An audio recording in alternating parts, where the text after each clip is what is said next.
நீ பேரழகில் போர் நடத்தி என்னை வென்றாய்.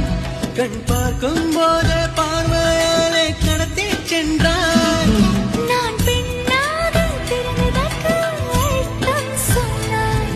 முன்னறியாத வெட்கங்கள் நீயே தந்தாய். என் உலகம் தனிமை காடு, நீ வந்தாய் பூக்களோடு.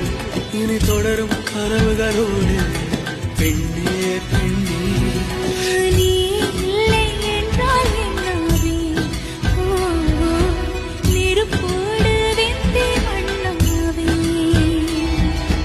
உன் பேரை சொல்லும் போதே உள் நெஞ்சில் கொண்டாய்.